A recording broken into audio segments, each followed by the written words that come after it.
नमो अरिहन्ताणं नमो सिद्धाणं नमो आर्याणं नमो वज्रायाणं नमो लोये सप्तसाहुणम् एषो पञ्चनमुकारो सप्तपावपणाशनो मङ्गलानं च सप्तेसे परमं हवै मङ्गलम् मंगलम भगवान वीरो मंगलम गौतम प्रभु मंगलम स्तु निभद्रात्या जैन धर्मोस्तु मंगलम ओंकार बिंदु संयुक्तं नित्यं ध्यायन्ति योगिनः कामदं मोक्षदं चैव ओंकाराय नमो नमः अज्ञानतिमिरान्धानं ज्ञानञ्जन शलाकया नेत्रमुन्मिलितं येन तस्मै श्रीगुरुवे नमः तस्मै श्रीगुरुवे नमः।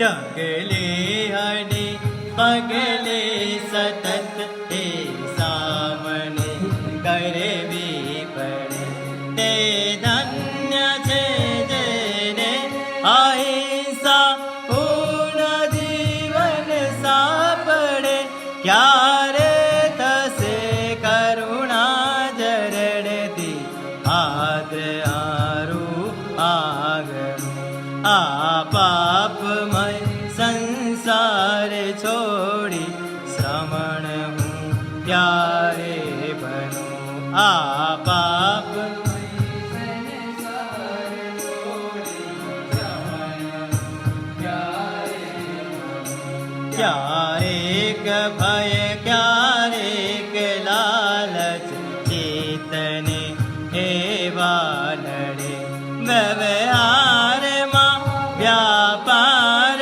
मां जोठो तरत कहવું પડે છે સત્ય મહાવ્રત ધરે શ્રમણનું જીવન ઘર રળિયામણું આ પાપમય સંસાર છોડી શ્રમણ હું ક્યારે બનું આ પાપમય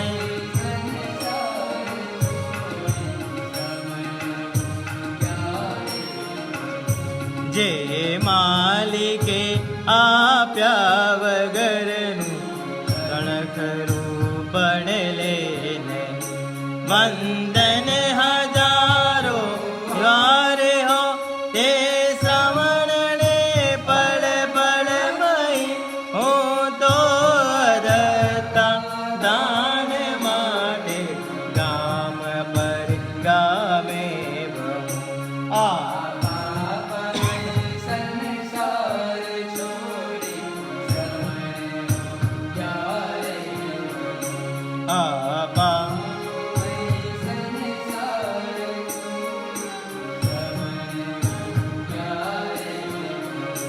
जे इंद्रियों ने जीवन निक्षण एक पण सो पायना मुझे आय को आको विद्यो दे इंद्रियों ना साथ मां लागे अवेस्ती स्थूल भद्रतण शरणे सो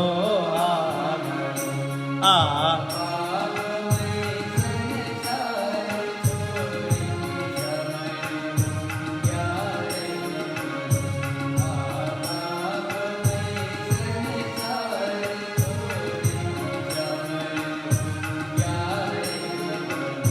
नवविध परिग्रह जिंदगी भर हूँ जमा करे तो रहूं धन लाल सामा सर्वभक्षी मरण ने बोले गयो मूर्छा रहित संतोष मां सुख छे खरे कर जीवन आपा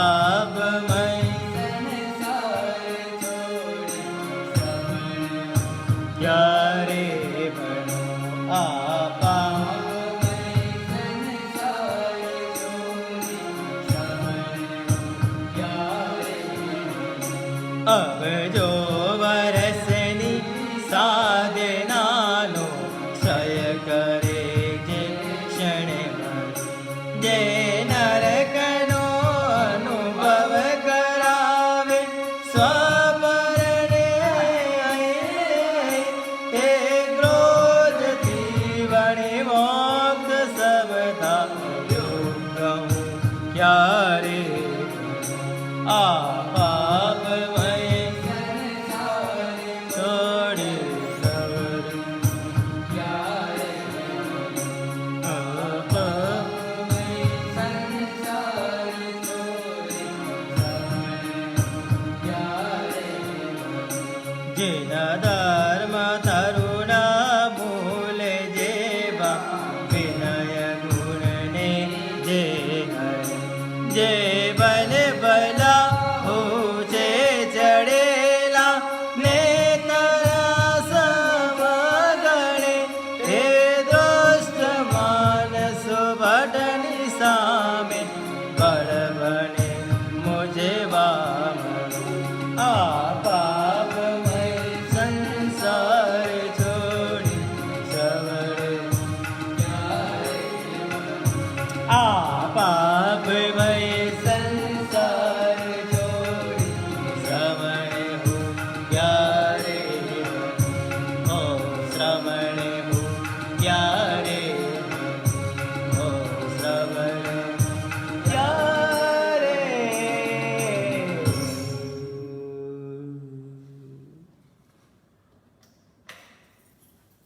धर्म जिज्ञासु सज्जनों,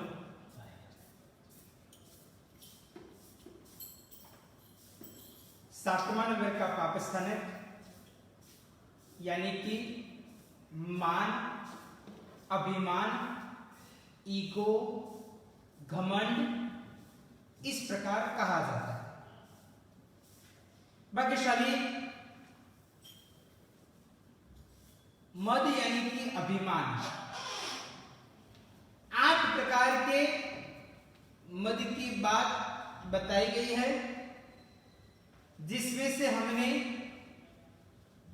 4 प्रकार के अभिमान की बात कल देख लिया है। आज से और आगे 4 मद की बात करेंगे। अभिमान एक प्रकार से ऐसा कहा जाता है कि वो विनय का नाश करता है और धर्म का यदि कोई मूल हो, नींव हो, तो वो विनय, नम्रता नाम का गुण ही कहा जाता है। अगर विनय चला गया, नम्रता नाम का गुण चला गया जीवन में से, तो समझ लेना कि आपका धर्म भी चला गया। इस कारण से ही श्री प्रशमरति प्रकरण के अंदर भी ये प्रकार की बात बताई है कि सर्वेषां कल्याणां भाजनम विनयः, यानी कि विनय वो सभी प्रकार के कल्याण का, सुख का भाजन कहा जाता है, पात्र कहा जाता है। यानी कि व्यक्ति के जीवन काल में यदि विनय नाम का गुण है तो समझ लेना कि सभी प्रकार के गुण ऑटोमेटिक उसके जीवन में आएंगे। परंतु विनय, नम्रता नाम का गुण उसके जीवन काल में नहीं है तो कितने भी प्रकार के गुण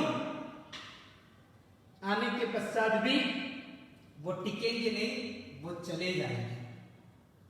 इसलिए विनय नाम के गुण की आवश्यकता के लिए भी अभिमान का परित्याग करना अत्यंत आवश्यक है।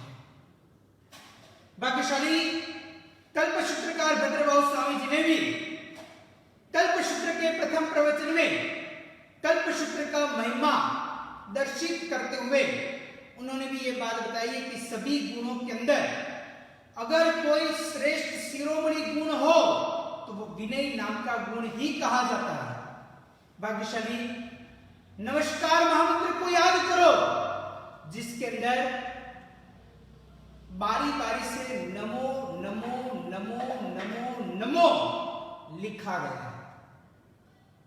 शुरुआत होती है तो अभी नमो अरिहंताणम, नमो सिद्ध उत्थानम, नमो आयर्यानम, नमो उपच्चायानम, नमो लोए सप्तसाहुनम।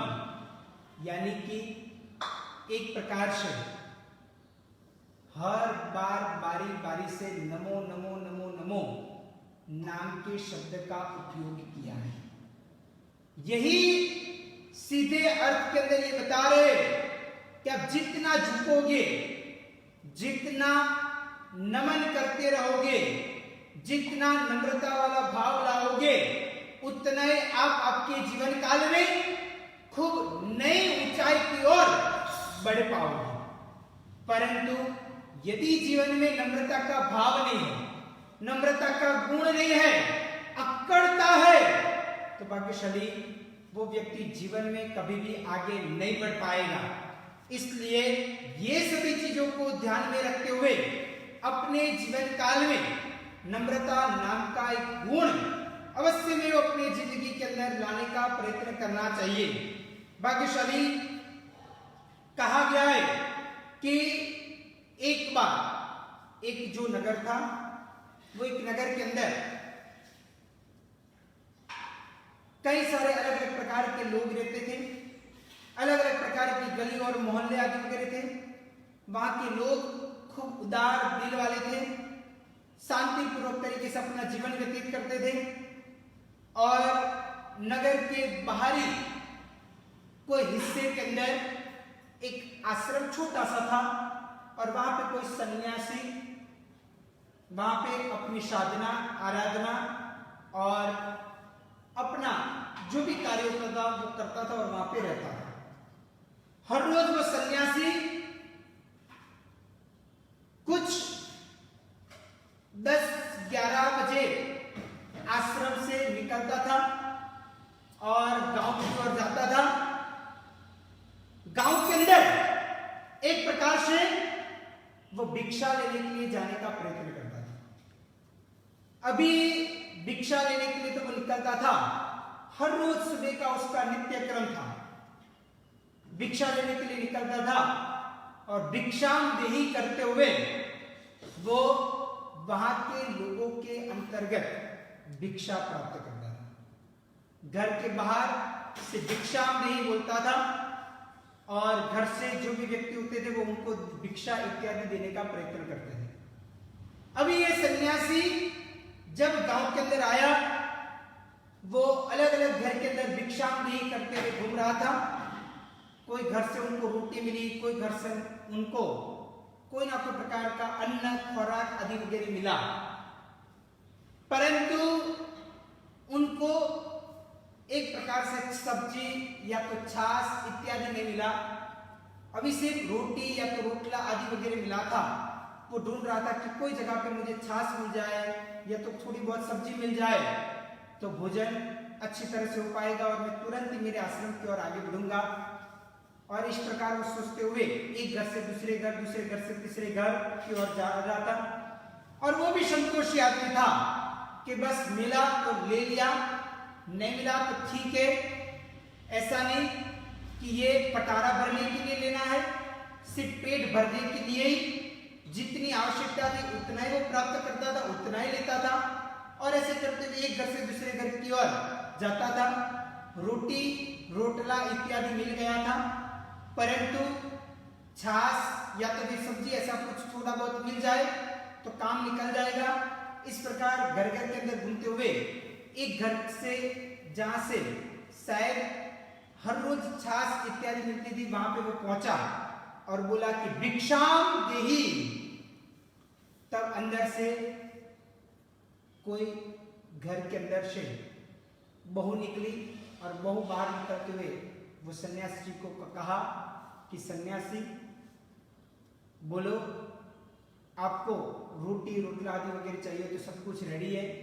उन्होंने बोला कि नहीं, उसकी तो आवश्यकता नहीं, वो तो आ गया है, परंतु अभी तो मुझे कुछ छाछ इत्यादि कुछ मिल जाए तो मेरा काम हो जाए। उन्होंने बोला कि सन्यासी जी क्या कहूँ, छाछ तो आज बनाई नहीं है, घर के अंदर है नहीं। सन्यासी ने बोला कि कोई बात नहीं, और ऐसे करते हुए वो निकल गए।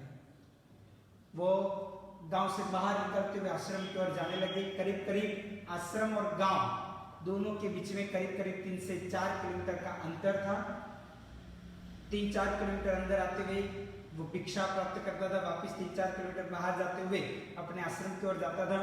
बस करीब करीब आश्रम की ओर पहुंचने वाला ही था और तब जाते हुए सामने से कोई स्त्री मिली और वो और कोई नहीं परंतु जिस घर के अंदर से उन्होंने छाछ मांगी थी और छाछ नहीं मिली, वही घर की जो सासू माँ थी, वो बहू की सासू, वो वहां पे मिली और उन्होंने बोला कि सन्यासी जी आप हमारे घर के अंदर भिक्षा वगैरह लिया कि नहीं।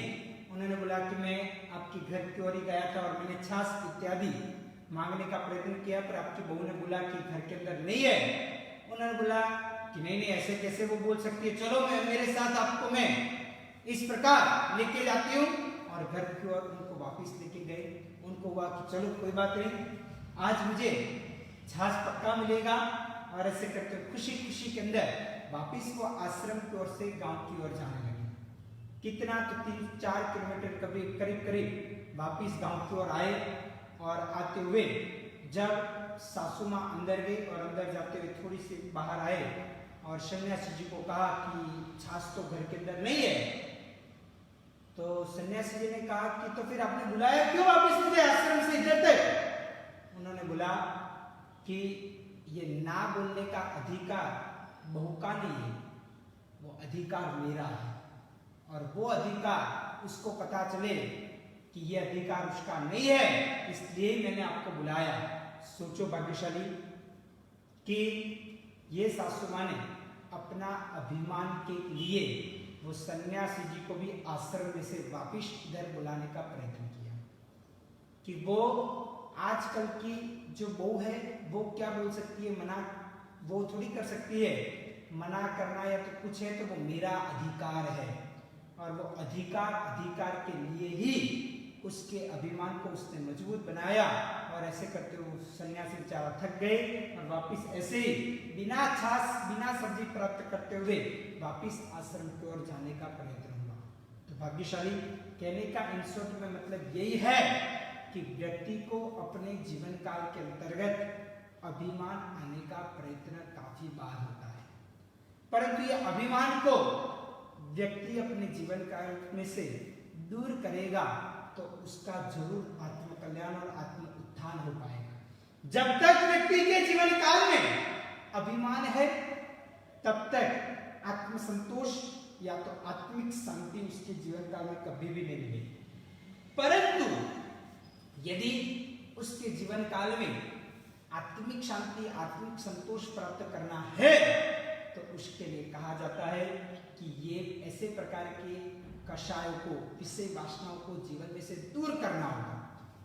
जैसे कि चंडाल चौकड़ी में से दूसरा नंबर का ये शुभक यानी कि अभिमान मान कषाय कहा जाता है। तो मान कषाय को जब तक हम दूर नहीं करेंगे तब तक अपने जीवन काल के अंदर हम प्रगति नहीं साध पाएंगे। भाग्यशाली 5वां नंबर का मद यानी कि अभिमान यदि कोई है तो वो तप का मद है, तपश्चर्या का अभिमान। भाग्यशाली कई सारे ऐसे लोग हैं कि ये चतुर्मास के दौरान तपस्या इत्यादि अधिक से अधिक करते हैं। उसमें भी विशेष करते हुए पर्युषण की महापर्व की जो आराधना आती है तब भाग्यशाली तपस्या के अंदर जुड़ने का व्यक्ति जरूर प्रयत्न करते हैं। तो कहा जाता है कि तब धर्म का जय हो, विजय हो, तपस्या करने वाले को जय जयकार इस प्रकार पुकारा जाता है और भाग्यशाली उनको इस प्रकार नवाजा जाता है। परंतु तब जो व्यक्ति तपस्या करते हैं, तपस्वी है, उनको अपने जीवन काल के अंदर थोड़ा सा भी फूलने की जरूरत नहीं है, क्योंकि उनको सोचना चाहिए, समझना चाहिए कि ये सब कुछ जय जयकार हो रहा है वो तब धर्म की जय जयकार हो रही है। मैंने तपस्या की इसलिए ये जय जयकार हो रहा है, परंतु मैंने कब और कैसे इस प्रकार की तपस्या की तो कहा जाता है कि देव गुरु धर्म के कारण मैंने तपस्या की, उनके पशाय के कारण ये सब कुछ हुआ है। भाग्यशाली याद करो, हीर सुरेश्वर जी महाराज साहिब ने अकबर महाराजा को हिंसक में से अहिंसक बनाने का प्रयत्न किया, उसके नींव के अंदर, मूल के अंदर भी देखा जाए तो चंपा नाम की श्राविका है।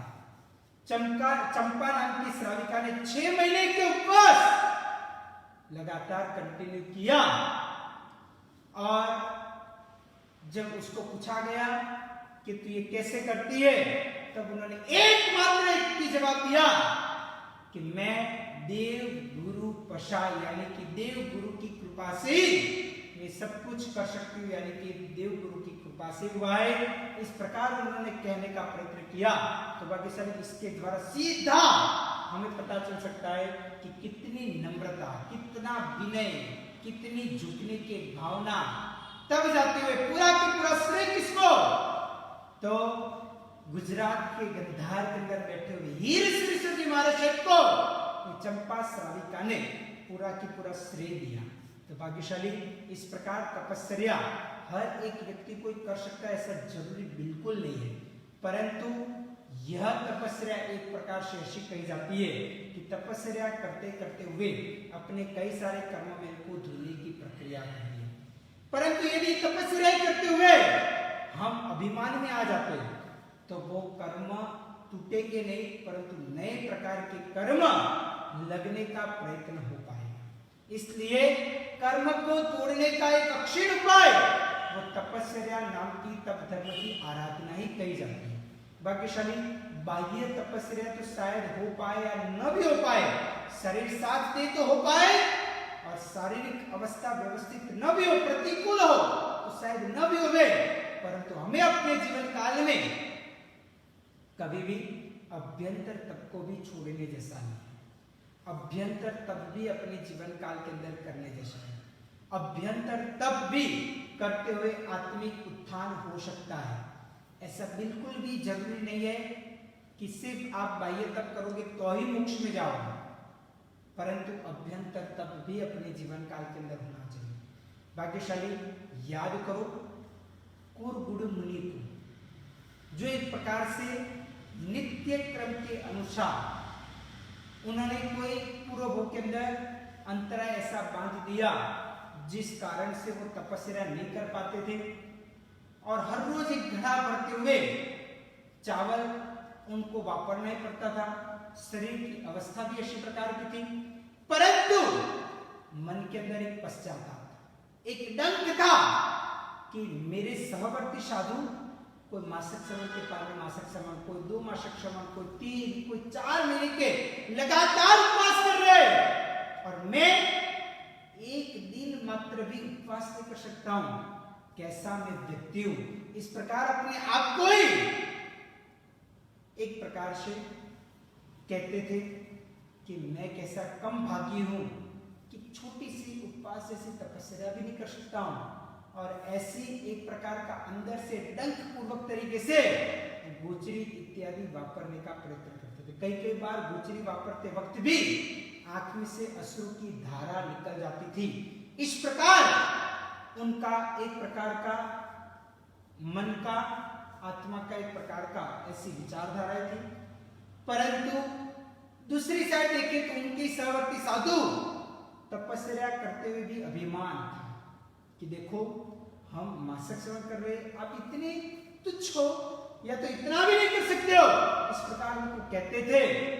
और ऐसे करते करते नम्रता आदि वगैरह नाम का गुण शायद उनके अंदर नहीं होगा, पर तो भाग्यशाली ऐसे करते करते करते हुए भी शायद ये कुरगुड़ मुनि ने बाह्य तप तो नहीं किया, परंतु अभ्यंतर तप इनके जीवन काल के अंदर होगा। प्रायश्चित था, विनय, ब्याज था, और वो अभ्यंतर तप के द्वारा भी वो अपने जीवन काल के अंदर तरने का प्रयत्न हुआ, और उनको केवल ज्ञान और केवल दर्शन की प्राप्ति हो गई, और उनके बाद में अन्य भी सहवर्ती साधुओं को भी आत्मकल्याण करने का एक मोक्षगामी वो भी बने। तो भाग्यशाली कहने का मतलब यही है कि यदि हम तपस्या कर पाते हैं तो उसमें कोई अभिमान करने की जरूरत है। कई लोग ऐसे होते हैं वो कहते देखो महाराज साहब, मैं तो हर साल 28 करता हूँ, मासिक श्रवण करता हूँ, मैंने तो ये तपस्या की, ये तपस्या की, पूरा की पूरा उनका पूरा इतिहास निकालते हुए कितने सारे प्रकार की तपस्या बताने का प्रयत्न करते हैं, परंतु बताना नहीं चाहिए। जितना भी हुए उतना गुप्त रखना, अपनी आप प्रशंसा अपने मुख के द्वारा यदि हम करते हैं तो वो सीधा सीधा अभिमान ही कहा जाता है। इसलिए यदि प्रशंसा करनी है तो दूसरे व्यक्ति के, दूसरे के गुणों की प्रशंसा हमें अपने जीवन काल के अंदर करना चाहिए। अगर हम दूसरे की प्रशंसा करते हैं तो उसके अंदर पड़े हुए गुण हमारे जीवन काल के अंदर आने का प्रयत्न हो पाएगा। इसलिए कभी भी प्रशंसा करनी है तो दूसरे की प्रशंसा करनी चाहिए। आप प्रशंसा हमें अपने मुख के द्वारा ही अपनी प्रशंसा करें वो बिल्कुल भी जायज नहीं लगता है। वो तो एक तुच्छ प्रकृति दिखाई देती है, तुच्छता दिखाई देता है। इसलिए अपने जीवन काल के अंदर वैसा प्रकार का कोई अभिमान, कोई ईगो इत्यादि अपने जीवन काल के अंदर नहीं रखना चाहिए। भाग्यशाली कभी भी कोई तपस्या करते तो सोचना चाहिए ये सब कुछ हो रहा है तो देव, गुरु और कृपा से ही हो रहा है, क्योंकि बाकी तो आपसे तो कितने भी बलिष्ठ लोग हैं, आपसे तो कितने हेल्थी लोग भी हैं, पर तो वो लोग नहीं कर पाते और आप कर पाते हो। इसका सीधा मतलब ये है कि आपने पूर्व भव के अंदर तप धर्म की कोई अनुमोदना की है या तो कुछ तपस्या की है तब जाते हुए आप कर पाते हो। इसलिए यदि ये भव के अंदर भी हम तपस्या नहीं कर पाते तो कम से कम दूसरे की तपस्या की अनुमोदना भी कम से कम अपने जीवन काल के अंदर करना चाहिए। यदि हम ये तपस्या भी करते रहेंगे तो आज नहीं तो कल हम भी अपने जीवन काल में ये तपस्या के मार्ग के ऊपर आगे बढ़ पाएंगे और आत्मा के ऊपर लगे हुए कर्ममेल को धो पाएंगे। इसलिए उसका एक अक्षय उपाय आत्मा के ऊपर कर्मों को धोने का एक प्रकार से है तो वो तपस्या ही कहा जाता है। तो वो तपस्या इस प्रकार करने का प्रयत्न करना चाहिए। भाग्यशाली छठे नंबर के अंदर यदि कोई अभिमान यानी कि मद है तो वो और कोई नहीं परंतु रुद्धि का मद, ऐश्वर्य का मद है। यानी कि भाग्यशाली अपने जीवन काल के अंदर कहीं कहीं लोगों को एक पद मिल जाता है, उसका अभिमान होता है। कई सारे से लोग होते हैं वो दिखावा करते हैं कि देखो मैं इतनी इतनी संस्थाओं के अंदर ट्रस्टी हूं, इतनी जगह के अंदर मैं प्रमुख हूं, इतनी जगह पे मैं सेक्रेटरी हूं, इतनी इतनी कंपनियों के अंदर, इतने इतने फर्म के अंदर या तो इतने इतने बड़ी बड़ी कंपनियों के अंदर मेरा बहुत बड़ा कारोबार आदि वगैरह चल रहा है। परंतु भाग्यशाली ये सब कुछ अभिमान वाचक ही कहा जाता है। इसलिए ऐसी प्रकार की कोई वृद्धि, ऐश्वर्य इत्यादि हो परंतु उसका कभी भी अभिमान नहीं करना चाहिए। भाग्यशाली ऐसा कहा जाता है कि आज आपको मिली हुई ऐश्वर्य है, रिद्धि है, सुख समृद्धि है, वो शायद आज आपको मिली है परंतु उसके पहले आपके पास शायद नहीं भी थी। भाग्यशाली आज मिली है परंतु भविष्य में शायद वापिस वो मिल पाएगी कि नहीं मिल पाएगी, वो भी एक प्रकार से क्वेश्चन मार्क है। इसलिए कभी भी ऐसा प्रकार का हमें अपने जीवन काल के अंदर अभिमान नहीं करना चाहिए। और भाग्यशाली आप सभी ने तो सुना ही होगा कि पैसा वो तो हाथ का मैल कहा जाता है। आज हमारे पास है कल वो दूसरे के पास चला जाएगा। इसलिए कभी भी अपने जीवन काल के अंदर पैसा कितना भी हो, सोना चांदी हीरा मोती माणिक कितना भी हो परंतु उसके पीछे कभी भी अभिमान नहीं करना चाहिए। यदि हम जिस चीज का अभिमान करते हैं वही चीज हमारे द्वारा हमारे से दूर जाने का प्रयत्न हो पाएगा। यदि वो चीज चाहिए तो फिर कभी भी अभिमान उसके बारे में नहीं करना चाहिए। ये सभी बाबतों का विचार करते हुए, ध्यान में रखते हुए, उसका कुछ मनन चिंतन अपने जीवन काल के अंदर करते हुए ये अभिमान नाम के एक दूषण को आप आपके जीवन काल में से दूर करो और आगे बढ़ते हुए किन किन भाग्यशाली के जीवन काल के अंदर रिद्धि का अभिमान हुआ था और क्या उसका परिणाम आया, उस सभी की बाबतों का विवरण और आगे के अभिमान की बाबतों का विवरण हम आगे के प्रवचन के अंदर देखने का प्रयत्न करेंगे। तो भाग्यशाली आज इधर तक ही रखने का प्रयत्न करते हैं। वितरा की आज्ञा विरुद्ध कुछ भी बोला तो मिच्छामि दुक्कडम। सर्वमंगल्य मांगल्यम सर्वकल्याण कारणम प्रधानम सर्वधर्माणां जैनम जयति